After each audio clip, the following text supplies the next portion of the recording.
Hello everyone, today I'm showing off yet more mods, and I thought it was odd. I've shown off so many mods, but I've never shown off the most popular ones, so that's what we're going to be doing today. I will be skipping some of the ones that we've already shown off. These include things like the Tractor mod, Stardew Valley Expanded, Ridgeside Valley, a few like that, but for the most part, these are all still like in the top 20 mods. On top of that, I'm not obviously going to go over any framework mods because they're just framework mods, they don't do anything on their own. So let's get started. The first one that I want to show off is the Lookup Anything mod by Pathos Child. This gives you a ton of information about any item in the game if you just press F1. And it can show you, chests are pretty simple, they just show you how many you own and how many you've crafted. However, if I were to do something more complicated like fiber, it shows you every single thing in the game it's needed for, how much it sells for, all the recipes it goes into, even including Robin's construction. It's pretty overwhelming. And there's one very interesting use that I've seen before on YouTube for this mod. It was by Brandigan By The Way, and he actually utilized the mod to see the exact color values of slimes so that he could more effectively breed them to try and get diamonds from them, which is such a cool utilization. There's so many uses for this mod, I don't think I could possibly ever go over all of them. Next mod is a fun one. Automate. I've never really explored this before, but I think if I were to do a modded playthrough, this would be like the one that I get so attached to. Basically, placing any machine next to another thing where it has items that it can pull in from or take away from. So like we have copper ore and coal here. If I put a furnace next to it, it automatically fills the furnace. And if we give it a little bit of time, there's the copper bar, and it's all automatically put into the chest and it starts doing another one. However, what I find very fun, this requires the generic mod menu options. If you go into the automate mod, you can set things as connectors. So I've automated wood floors here, and this will make wood floors kind of, if you know redstone from Minecraft, it kind of works like that. I can set up a circuit of sorts where they'll act as if they are connected here, which is really cool and can make things look like really fun and spaghetti-y. This also means that what I could also do is, instead of having to have all of the machines connected to each other, I can have two machines connected to the same chest. And that can actually also carry over to over here. I want to show off some other uses. If I put bait in this chest, it'll automatically fill all of the connected crab pots, and then when they're ready the next morning, I'll show this off real quick. So I go down here, and if we check, they've automatically been filled, and the fish that it caught are automatically put into the chest. So imagine that combined with having a connector all the way around a pond or something. You could refill an entire pond's worth or lake's worth of crab pots. You could set it all the way across the front of the beach if you wanted to. And you'll also see that I automatically did get the experience from that. This is working a lot faster. Like imagine having a whole circuit connected to a line of these and you just have to refill the I don't know. This is something that I could see myself going crazy with, and you can guarantee it'll be included in any mod run that I do. Alright, swap the day over so that it wasn't raining. Next mod to show off is the UI Info Suite by C. Daragorn. This pretty much just passively gives you information all around the game. If we check the top right, we'll see that it's feeling lucky. That just shows you the luck of the day without you having to go into the TV to check it. And if we check here, indeed, it is a lucky day. It'll also show you if it's supposed to rain on the next day. I believe we saw that on day 1 or day 2. If we look back at that footage, that's just one of the very few things that this shows off. We can also see that if I try to place a scarecrow, it'll show you the area of influence that it has. And we place it and it goes away. And nothing else after that. It'll do the same thing for sprinklers, just in case you need a little bit more to eyeball it. It will also show you the locations of NPCs on the map. I'm not using the NPC map mod, and actually, surprisingly, it looks like it only shows the location of NPCs that you've met. So it has a little bit of a progression in that way. All right, now that it's Sunday, we should have a Queen of the Sauce, And here you can actually see today's recipe is stir fry. It shows you that the traveling merchant is in town, Lewis's birthday, all of that information just compactly put on the top right corner of your screen. So it actually does show you if there is a new recipe in Queen of the Sauce or not. And I'm interested to see if I get the cooking recipe, that icon goes away because I've completed that thing. Actually, that now makes me wonder if I give a birthday present to Lewis, if that icon goes away as well. All right, Lewis, hope you're ready for this. Boom.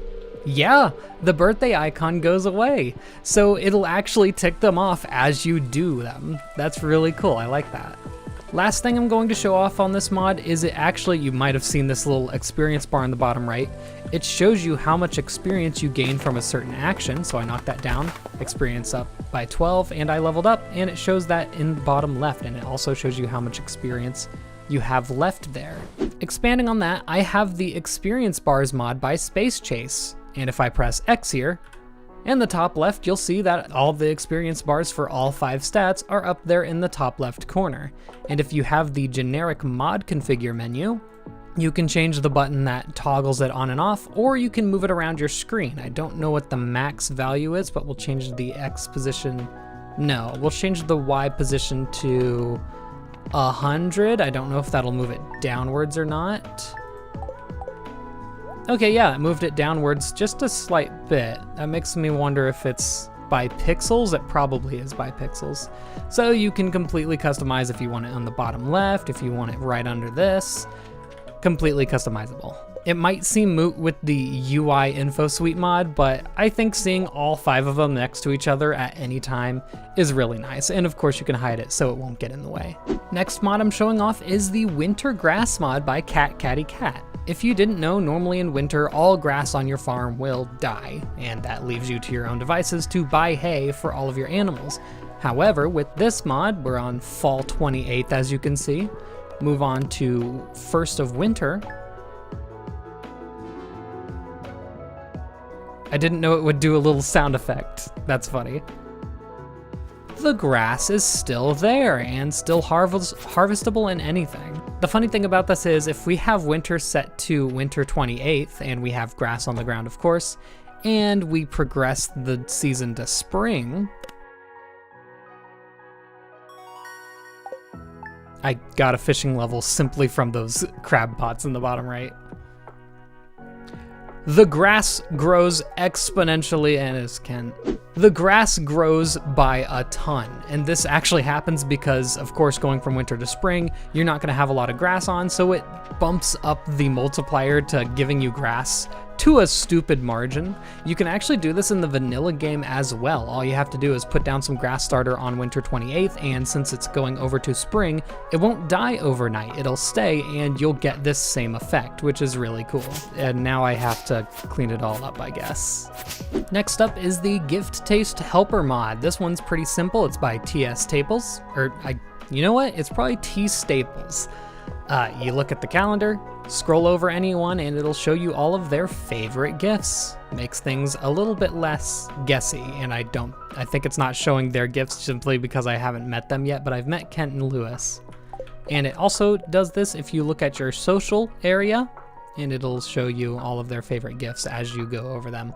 Very useful for not just guessing and giving them 1,000 hated gifts before finding what they love. Next up, we have probably the most what would be considered cheating mod of the entire set. This is a farming game first, and not everyone is super down with difficult Skull Cavern dives, as that's combat. It's kind of removed from the whole farming aspect of the game, and if that sounds like you, I've got the Skull Cavern Elevator mod by Biffy. This makes the Skull Cavern work just like the mines, where once you get down 5 floors, that's a little fun placed. Once you reach 5 floors, I'll do this really quickly, there is an elevator there. So now we go back up, we can now go down just like we normally would. I'll be honest, I don't know if there's a limit to this, if like you get to floor 1 million and it still goes down there, I don't know, but that's for you to find out. That could be very overpowered, give you a ton of iridium really easily.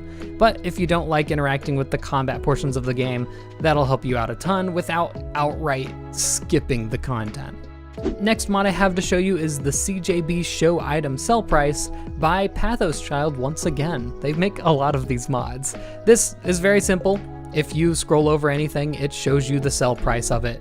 I have 50 per furnace, and if I sold both of them, 2, I would get 100 out of them. Same with like the sap, sells for 2 each, but total it'll sell for 68. Very simple, but very important if you want to see like what will sell for what amount very easily. In fact, I could see that helping a lot when it comes to figuring out what fish you should sell for if you want to turn it into sashimi. You can see periwinkles sell for 20 at a glance, crayfish 75 at a glance, snails 65. Very simple to make your game a lot easier. Next one, this one's a doozy. Chests Anywhere by Pathos Child. This, by the press of a button, allows you to access any of your chests that you've placed in the entire game. Just put something in, oh, it's there. And if I go up to what I believe is that chest, there's that sap. It's crazy, and you can also access the shipping bin through it, so you can sell things wherever you are. You could be in the mines and you could just be like, oh, I need room. I'll just sell all of these items and I'm set for life. You can also set what you want the chest to be called. I can even change the name of the shipping bin. I go to chest 1 here. We'll call this foraging items. And maybe if it's not on the farm, maybe it's in the mines, I can put it in the category of mines. And then you can change the order that it appears in on the list. So if I put this as 2, so now if I go to mines, it's now the second one there, even though chest number 2 technically comes after it. So there's a surprising amount of organization. It feels like this could get overwhelming easily, but luckily with these extra organization tiers, it shouldn't be too bad. I have one last mod to show you. This one's also by Space Chase. We hate our limited inventory, right? It's always a struggle. If that sounds like you, I have a cutscene, cool.